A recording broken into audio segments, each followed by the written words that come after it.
होनी भी चाहिए। क्यों होनी चाहिए प्लीज सर?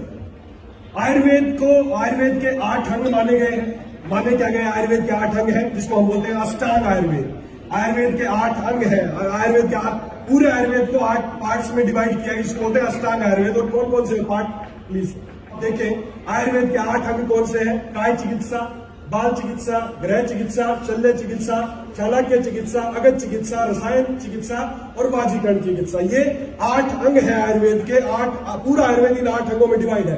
काय चिकित्सा आप समझे, मेडिसिन बॉडी के बारे में जो चिकित्सा, बच्चों की चिकित्सा, गृह चिकित्सा, शल्य मतलब सर्जरी, चाणक्य मतलब ENT, अगध तंत्र मतलब पॉइजन वगैरह का, रसायन तंत्र और वाजीकरण। मेरे आपको समझाने का मकसद ये, अंग बताने का मकसद ये है कि आयुर्वेद का एक बहुत जो सबसे अभिन्न अंग एक है जो आयुर्वेद में बहुत मुख्य तौर पे बताया गया, वो है वाजीकरण। वाजीकरण एक ऐसा आयुर्वेद का पार्ट है, जैसे नाम से ही आपको पता चल रहा होगा, वाजीकरण एक, देखो ईमानदारी से बात बताऊं तो वाजीकरण चरक संहिता जो आयुर्वेद का, जैसे होता ना कि हमारा पवित्र ग्रंथ कौन सा है, तो आयुर्वेद का जो सबसे पवित्र ग्रंथ है वो है चरक संहिता। चरक संहिता के दूसरे अध्याय में ही, यहाँ पे रखी भी है शायद, है ना, दिखाओ। चरक संहिता आयुर्वेद का एक सबसे पवित्र ग्रंथ है। सब कुछ आयुर्वेद का चरक संहिता के अंदर में। डॉक्टर पंकज, चरक संहिता का ये, अगर आप किसी ने चरक संहिता पढ़ी हो तो चरक संहिता है, इसका पहला अध्याय है। उसके बाद दूसरा जो अध्याय है, उस द्वितीय अध्याय का नाम है वाजीकरण अध्याय।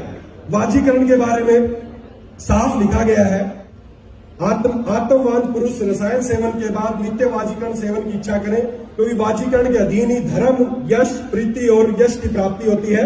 धर्म, अर्थ, प्रीति और यश की प्राप्ति होती है। इन सब को अगर किसी को प्राप्त करना है तो उसको प्रतिदिन वाजीकरण औषधि का सेवन करना चाहिए। ये चरक संहिता का सबसे सेकंड अध्याय का पहला श्लोक यही है।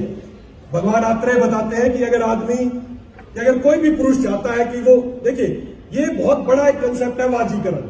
वाजीकरण का मतलब है, मैं सरल शब्दों में आपको बता दूं, वाजीकरण का मतलब है कि पुरुषों की जो पौरुषत्व शक्ति है उसको कैसे इंप्रूव रखा जाए, वो है वाजीकरण। तो वाजीकरण एक ये नहीं है कि कोई बोले कि मुझे जरूरत नहीं है, या मुझे इसकी जरूरत है, या इसको जरूरत है, या इसको जरूरत है। हर व्यक्ति को आयुर्वेद में स्पष्ट बताया गया, हर पुरुष को, अगर वो चाहते हैं उनका पौरुषत्व बना रहे, अगर वो चाहते हैं कि पुरुष में पुरुष के गुण होने चाहिए, अगर वो सारे बने रहे, तो उनको नित्य प्रतिदिन उनको वाजीकरण का सेवन करना चाहिए।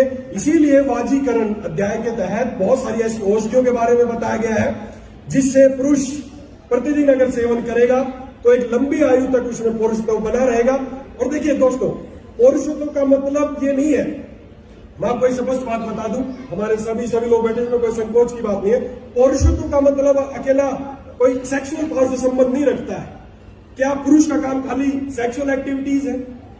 पुरुष के और भी बहुत सारे काम है। पुरुष चाहे वो कोई ट्रेनर है, कोई एथलीट है, कोई कुछ है, जो भी पुरुष की जो भी एक्टिविटीज है, अगर कोई भी पुरुष चाहता है कि उसकी सारी एक्टिविटीज अच्छे से होती रहे, तो उसके लिए उसको वाजीकरण अध्याय के तहत उसको कंपल्सरी बताया गया, हर पुरुष को 18 वर्ष, इस चैप्टर में साफ लिखा गया, 18 वर्ष की आयु के पश्चात हर व्यक्ति को वाजीकरण औषधियों का सेवन अवश्य करना चाहिए, अगर वो चाहता है कि उसके अंदर पौरुषत्व बना रहे। अगर इसी बात को हम मॉडर्न साइंस के अकॉर्डिंग देखें तो आयुर्वेद में आपको वाजीकरण और ये सब कुछ थोड़ा अलग लग रहा होगा। अगर हम इसी को मॉडर्न वे से समझे, प्लीज सर नेक्स्ट, अगर मॉडर्न दृष्टिकोण से इसी बात को मैं समझाने की कोशिश करूं तो पुरुष के अंदर जो भी पुरुष वाले गुण है वो क्यों है? क्योंकि उसके अंदर एक हार्मोन पाया जाता है जिसका नाम है टेस्टोस्टेरोन। क्या नाम है? टेस्टोस्टेरोन। पुरुष के जो भी, आप देखें ये दो कंपैरिजन दिखाया गया है। एक ऐसा व्यक्ति है जिसमें टेस्टोस्टेरोन का लेवल कम है, एक ऐसा व्यक्ति है जिसमें टेस्टोस्टेरोन का लेवल प्रॉपर है। इसमें आप देखें कि आदमी डिप्रेस नजर आएगा, लैक ऑफ फोकस होगा, इसको थकान जल्दी होगी, इसका पेट बाहर निकला होगा, इसकी मसल्स लूज मिलेंगी, इसके ये जो भी चाहे कहीं की मसल्स हो वो सारी शिथिलता मिलेगी। इसके अलावा अगर जिस व्यक्ति में टेस्टोस्टेरोन लेवल प्रॉपर है तो उसका मूड हमेशा एलिवेटेड मिलेगा, वो फुल कॉन्फिडेंट मिलेगा, उसका मेंटल फोकस मिलेगा, उसका हार्ट हेल्दी होगा, उसकी सेक्सुअल एक्टिविटीज अच्छी होगी, उसकी जो मसल्स वो अच्छी होंगी, उसका जो स्टमक का जो एक्स्ट्रा चर्बी है ये सब कुछ नहीं होगा। तो ये डिफरेंस आप दिख सकता है। कहने का मतलब है कि एक व्यक्ति को पुरुष जो बनाता है वो हार्मोन है टेस्टोस्टेरोन हार्मोन, और ये टेस्टोस्टेरोन हार्मोन भगवान ने बनाया है, हमारे अंदर बनाया है, हर पुरुष के अंदर बनाया है। और ये टेस्टोस्टेरोन 18 साल तक और उसके बाद 25 साल तक ये टेस्टोस्टेरोन लेवल लगभग शरीर में पूरा भरपूर मात्रा में रहता है। लेकिन इसके बाद क्या होता है, नेक्स्ट ये टेस्टोस्टेरोन क्या करता है, जैसे मैंने बताया, पुरुष का काम खाली सेक्सुअल एक्टिविटीज करना नहीं है।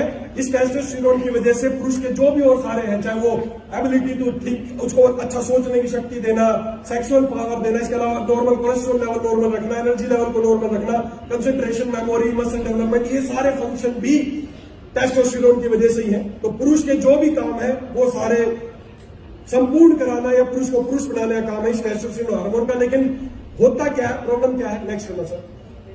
25 साल तक टेस्टोस्टेरोन का प्रोडक्शन हमारे शरीर में 100% रहता है। 35 की उम्र पे जाके 70 से 75% प्रोडक्शन शुरू हो जाता है।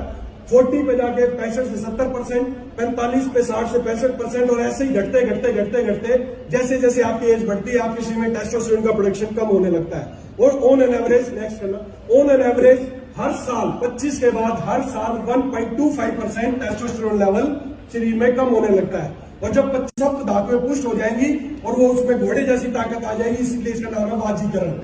तो उसमें बहुत सारी औषधियां, जैसे उसमें औषधि का नाम आता है शिलाजीत, केसर, अश्वगंधा, मुसली, काली मुसली, सफेद मुसली, ऐसी बहुत सारी हर्ब्स है जिनका आपने नाम सुना होगा। लेकिन फिर अगला हमारा मिशन ये था कि बहुत सारी मार्केट में शिलाजीत के नाम पे बहुत सारी चीजें बिकती हैं। काला सा पत्थर होता है, जगह से घूमते मिल जाएंगे आपको, शिलाजीत है, ओरिजिनल शिलाजीत है।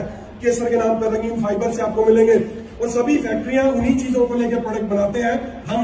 मैंने और हमारी टीम ने पूरा रिसर्च किया कि शिलाजीत कहां से लिया जा सकता है, केसर कहां से लिया जा सकता है, अश्वगंधा कहां से लिया जा सकता है। तो उसी के तहत सबसे आप कहीं भी सर्च करेंगे तो जो नेपाल के पास जो पहाड़ियां है वहां शिलाजीत बिल्कुल ओरिजिनल मिलता है। हम खुद वहां, हमारी टीम गई और वहां से हमने शिलाजीत कलेक्ट किया। अश्वगंधा जो है सबसे बेस्ट मिलता है नागौर में, राजस्थान के नागौर का जो अश्वगंधा है वो पूरे वर्ल्ड में फेमस है।